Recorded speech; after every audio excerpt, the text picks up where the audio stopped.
স্বাধীনতার ৭৫ বছর পরেও অবহেলায় সোনাই মাঝির গ্রাম, ক্ষোভে ফুঁসছেন গ্রামবাসী। দেশ স্বাধীনতার ৭৫ বছর পার করে অমৃত মহোৎসব উদযাপন করলেও বাস্তব ছবিটা একেবারেই ভিন্ন সোনাই মাঝির গ্রামে।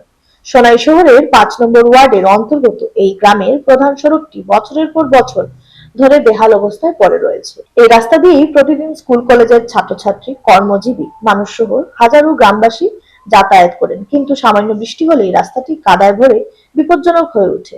তৈরি হয় বড় বড় গর্ত। ফলে নিত্যদিনের চলাচল যেমন কষ্টকর হয়ে দাঁড়ায়, তেমনি অসুস্থ রোগীকে হাসপাতালে নিয়ে যাওয়া বা জরুরি পরিষেবা পাওয়া প্রায় অসম্ভব হয়ে পড়ে।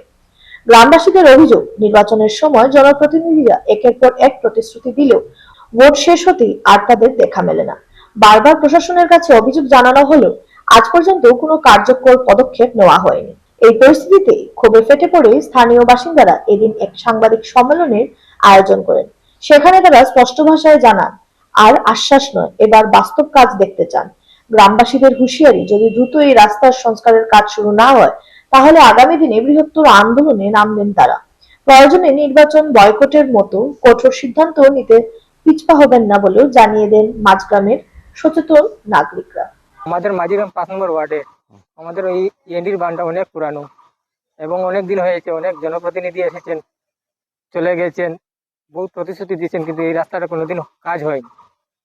এবং গত ২০২১-এর বিধানসভা ইলেকশন পূর্বে আমাদের বর্তমান বিধায়ক উনি কথা দিয়েছেন যে আগামী ৬ মাসের মধ্যে আমাদের রাস্তাটা করে দিবেন বলে আশ্বাস দিয়েছেন।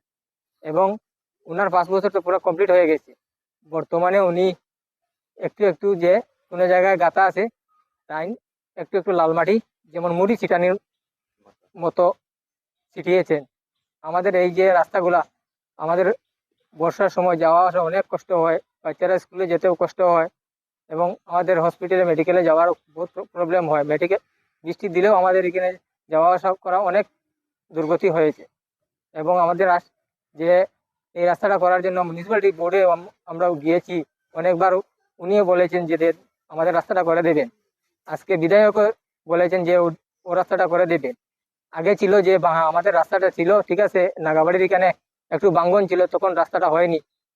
এর পূর্ব যে ২০১৬-তে যে বিধায়ক ছিলেন উনি এটা রাস্তাটা যে যে প্রোটেকশন ওটা উনি করে দিয়েছেন এবং উনি রাস্তাটা চলার মতো উপযোগী করে দিয়েছেন।